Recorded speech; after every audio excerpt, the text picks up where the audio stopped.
On Ike's command, the Demon Lord's army attacks the city, breaching the castle gates faster than anticipated. Ike's assistant informs him that he provided the orcs with a battle ram as per Ike's orders. The demons easily defeat the humans while Ike enters the castle to confront the king. Introducing himself as the commander of the Demon Lord's 7th Corps, the Undying Brigade, Ike offers the king 3 choices: surrender his territories, die with honor by his own hand, or flee while Ike watches the demons attack humans. The king finds it unusual for a demon to show mercy and rejects all the options. Charging at Ike, Ike effortlessly defends, having predicted the attack, and knocks the king down. Ike's pig assistant Jiran enters, relieved to see Ike safe. Ike instructs him to treat the king's wounds and those of the human soldiers. Jiran is surprised by Ike's decision to spare the humans and not publicly execute the king. Ike explains that the new Demon Lord values results above all, making it acceptable to spare them. Watching through her magic orb, Ike's senior demon acknowledges his potential, recognizing his ability to capture a major city and lead his army to victory in just a week. Ike places a defense barrier over the entire room once Jiran leaves. He removes his mask and takes a deep breath, feeling worried since he is a human leading a demon army brigade.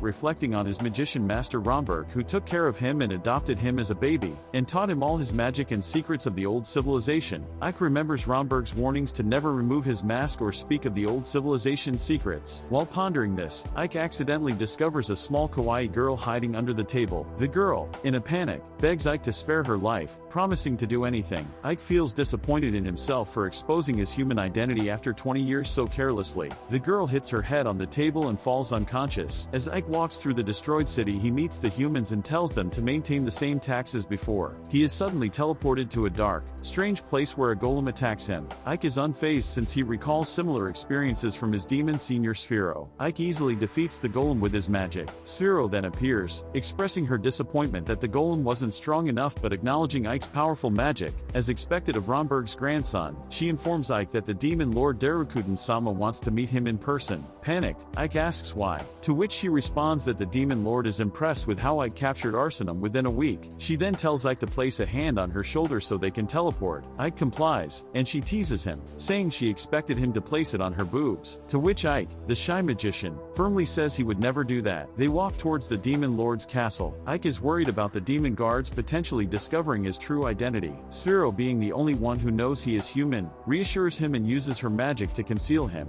As Ike approaches the guards, they are awed by his magical power and comment that it's expected from Romberg's grandson. Entering the castle, they chat along the way. Sphero asks if he's jealous of her ability to fly while he walks. Ike jokes that he isn't but then admits he is a bit. He reflects that while he can perform similar magic, he can't control it well enough to fly. He can only manage to do super high jumps. Ike views the new Demon Lord as a terrifying and powerful figure solely focused on results. Under his rule, the demons have progressed rapidly, and none dare defy him. Ike considers the Demon Lord super powerful and very clever, discarding the useless and keeping only the best. Sphero tells Ike to wait outside while she enters the Demon Lord's room. Ike waits until she calls him in. Upon entering, Ike is stunned to find the Demon Lord is a kawaii girl, not the huge beast he expected. The Demon Lord discusses Ike's conquest of the new town and is surprised by his humility and gentleness for a demon, noting that he spared the humans. She understands, attributing it to his being Romberg's grandson. Ike explains that having humans is beneficial since those cities perform better than those without humans. The Demon Lord agrees with Ike's assessment and, as she leaves, she leans in close to Ike, expressing a desire to see what lies beneath his mask. Once she departs, Ike collapses to his knees, taking a deep breath in a state of panic, fearing he is close to being discovered as a human. Sphero laughs, noting that even Ike can get scared, to which he replies that he is just a pussy beneath his mask. He is fairly certain that the new Demon Lord is aware of the old civilization secrets like his grandpa Romberg because of her calm reaction to him and the rapid progress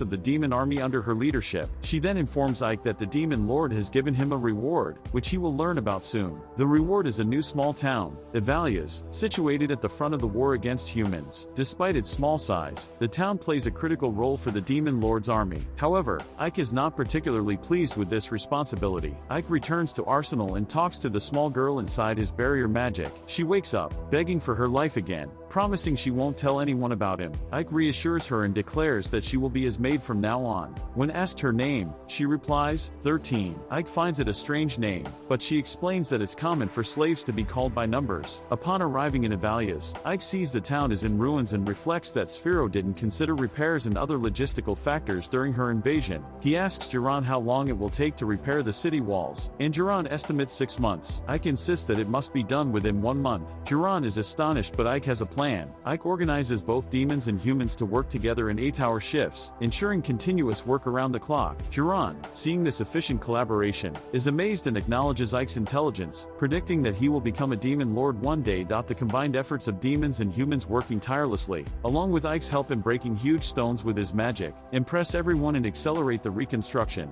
The demon lord's army continues to attack human cities and conquer them. The demons invade a city. The mages do their magic to prevent the demons, but it's of no use. The demon lord is quite happy hearing that the war with Rosaria is going well. It seems that the humans are teaming up with their neighbors to change the tide of war. The demon lord says that's what humans do and leaves the task to Ike for handling. Sati, the slave girl, brings a cup of tea for her master Ike. Meanwhile, in the human city, the White Rose Knights commander Alistair is summoned by her general to retake the city of Avalias. As Sati roams through Rosaria, she encounters a magician. She watches the magician perform a ball trick in front of her and asks her to bet on the cup. Sati says she has no money, to which the horny magician looks at her boobs and says she can do another form of payment. Sati using magic and lifts the cup, exposing the magician, causing the people to whoop his ass. Ike grabs Sati and tells her to lock in and that they are here to spy in this human city. Sati inquires about Ike's outfit, to which he replies that he can't wear anything that draws attention. As they head toward the city, they notice knights patrolling the area. Ike explains to Sati that an allegiance of kings is forming, where different cities ally to defeat the demon lord. He mentions that this has happened 3 times in history, and each time the demon lord has been defeated and pushed back to Dobenberg. Sati, fearing she might become a slave girl again, asks if the same thing will happen this time. She believes that once you are a slave child, that is your fate. Ike reassures her that she doesn't need to worry, as both humans and demons will face many problems. The magician Sati exposed earlier returned seeking revenge.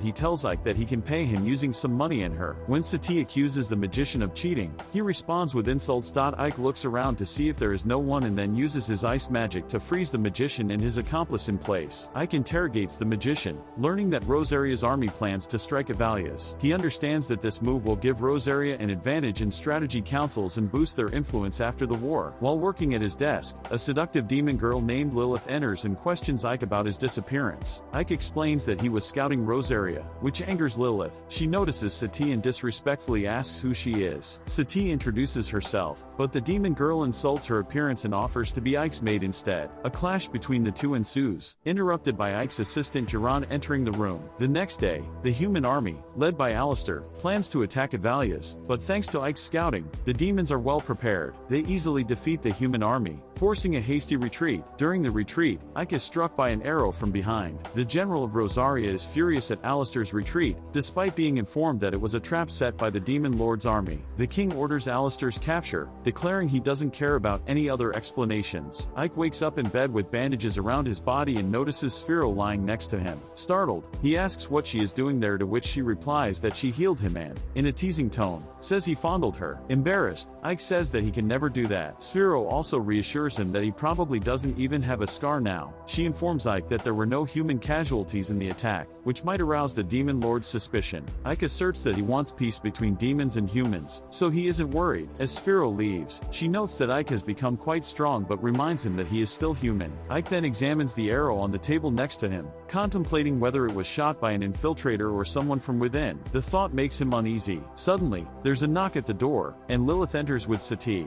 Lilith, worried about Ike, gets close to him, causing tension between her and Sati as they try for Ike's attention. The demon girl then fights with the slave girl since they are both possessive for their master Ike. Jiran enters the room and moves Lilith out. Sati thanks him, calling him Mr. Ugly, to which Ike defends him, saying he's not that ugly. Lilith mocks Jiran from outside, using slurs since she is super annoyed. Ike then heads to the human prison to find Alistair after learning her location. As he arrives, Lilith, the demon girl, appears behind him, commenting on the size of the prison. Ike tells her he didn't ask for her company, but she replies in a naughty tone saying they can have fun together now that they're alone. Ike instructs Lilith to be quiet and not cause trouble if she's going to follow him. However, she immediately knocks out 2 guards at the prison gate. Inside, she disables another guard while Ike expresses his confusion. Worried about the time it will take to find Alistair, Lilith grabs the keys, and Ike quickly locates Alistair's cell. As Ike enters the cell, Alistair tries to attack him with a knife. Seeing him as a threat, Ike questions her about the assassin, asking if the attacker was human. Meanwhile, guards approach the cell, adding urgency to their situation.